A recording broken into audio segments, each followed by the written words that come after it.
Ai tata tata abalabe bange bakwateko abalabe bange barwanyise abalabe bange bamalirize bonna basindike magombe wakiri bampalinnya bwerere bampalampa banfudde embozi naye nga te ekintu kyawandikibwa kyagwadda nti gwe kkubo gwe mazima n'obwenkanya. Ai tata nyeya majoli era nzizenze nabwantogo lugonda kyendamana gino segera muzobote nga nkakasa n'olulimi lwange nti ddala obwesigwa bonna buwumuza mu gwe. Tata baliriddawo abatakukkiriza baliriddawo abatali abatereekereza mize tata ne batera n'okuva ku bwenzi ne balemera ku mwenge ne balemera ku sigala. Tata njagala nkubuulire entuuso olwaleero nankulopera emisango mudidi. Tata nze omulokoziwo tata nze omulokoziwo wandibadde otaasa abantu ne bampalampa tata obulungi bwe wampa abantu babwesiwuzeeko abakazi bannemeddeko bagalakumpa babuwambe naye nze neŋŋaana olw'okuba nkimanyi nti amazima gonna gali mu gwe muggulu mulibeera n'okwesiima. Tata wawandiika buluka wawandiika mu matayo ebiwandiiko byonna bikyogera lunywe bagenda kwesiima bakukkiriza. Tata bagenda kwesiima babakukkiriza. Tata watugamba ng'okusaba n'instruso olwaleero nkusabe. Ai tata omulungi wakyogera mu matayo abantu bagaanye okudda eri omukama abantu balemedde ku bwononefu tata yali alokose ddi obo si buyaaya kuva kira atuvuganya tuli bubi awoza mbuno ye mulokozi ye yennyini ye mulokozi buno buyaye bwennyini ate nze mulokoziwo naye tata ono omugezesa nti mubutuufu ddala yalokose kamutega omukazi muno mwayindira obwenzi bumujjudde bwasukkako obwenzi aba alokose naba tuyambiddwa ekyalo nga kinaaba kitaasiddwa omusajja onamalaayikuka ekyalo kinaaba kitaasiddwa Omulokole babeera basirise babeera baki tebalina buzibu ajja kyukira ddala naye katugezeseze ku ekyo kandabe ddala mutuufu oba omusajja oyo alokose. Gulawo tata gulawo yingira atansere takayimba ka audio vibes yingira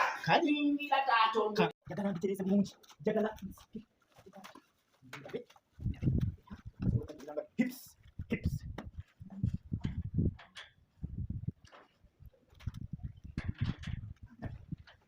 obulokozi bwe butuuseewa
tata yingira abalabe bange obalwanyise njagala obalwanyise kuba gwalina amaanyi ag'ensibo tewali kusaaga tewali kuwanaanya. Tata njagala nkubuulire mutawanaki mukama yebazibwe mwana wange Yesu akwetaaga Yesu ge mazima ekkube wewenkanya era mwana wange 1997 njagala nkubuulire Yesu ge mazima ekkubo teetaaga kulya essala ya Mukama emmala essala kwe kulya n'okutta n'obwegeera omugaati gwe fenna ogumanyi omugaati gwatukolera omugaati gwe njagala ogenda osome mu Matayo okakkane genda osome mu Matayo okakkane taata madde nteesa nsugino sabireko neeri abantu olusanga banakuwulira banaalokukiramu neme kusabirako ate yokka kuba batugamba tuwonye enjiri ya Mukama tugende neero taata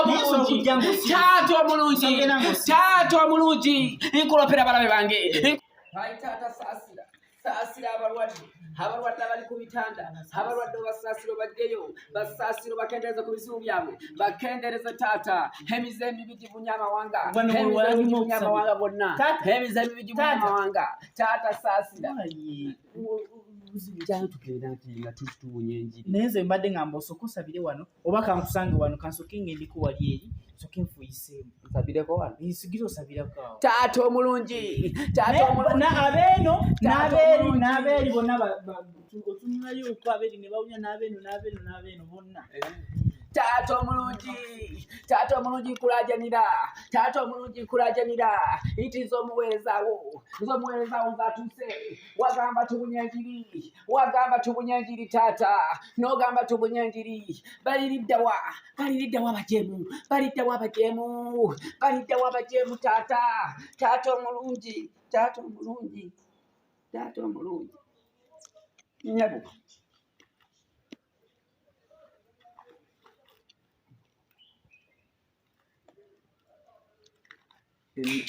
azike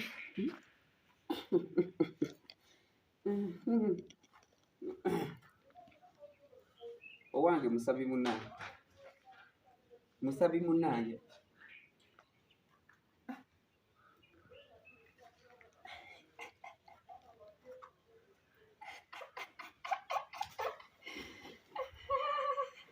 owange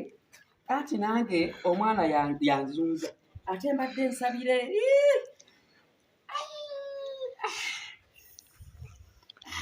muli mutya maama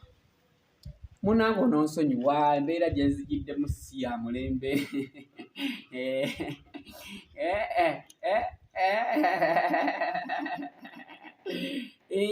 era ebyawandiikibwa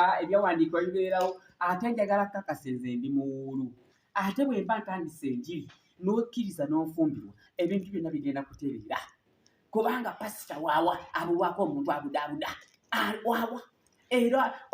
enjiri ya taata Kimbowa 1994 egenda kubuna bulungi ebukale amawanga n'amawanga agaliddawo nga waliwo omubeezi amubudaabuda kakati ate gwe oli mukyala waggonjebwa nnyo obeera mu gomesi nze njagala nkubulire nkulabidde emyezi kati gigenda mu 3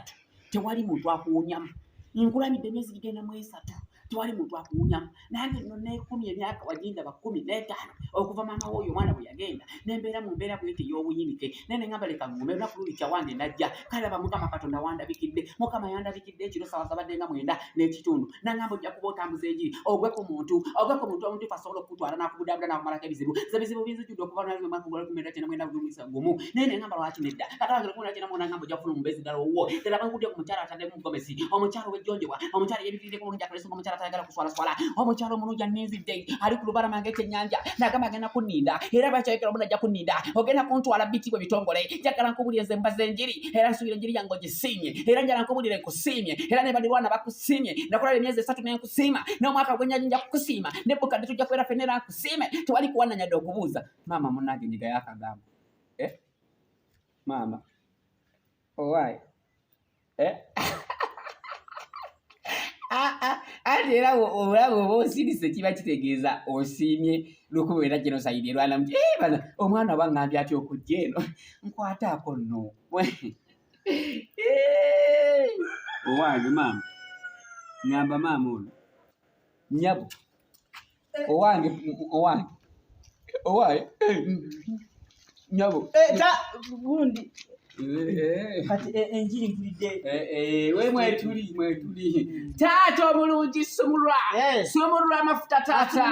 sumulula amafuta asumulula amafuta bedda kyoliko bedda oli mukusumula amafuta obedda oli mukusaba katonda nga we nakulese bwedda kyendiko nsabisa bantu kyekyo era njagala nkubuulire obulokozi kintu kikulu nnyo nkirabe Kimbowa mwana wange lwenda kyenda mu 7 njagala obeera omuntu ategeera osobola okulokoka walokose gwe yogera bwogezi yogera bukati girozeeyo mwatu genda nange naye kangende n'ebintu byange bino omanyi obwedda njagala kuzanya bulungi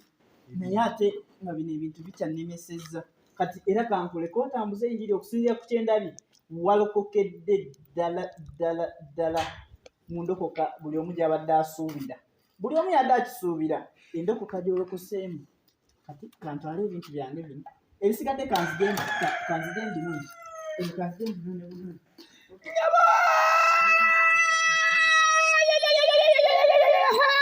Pe musse siswadde.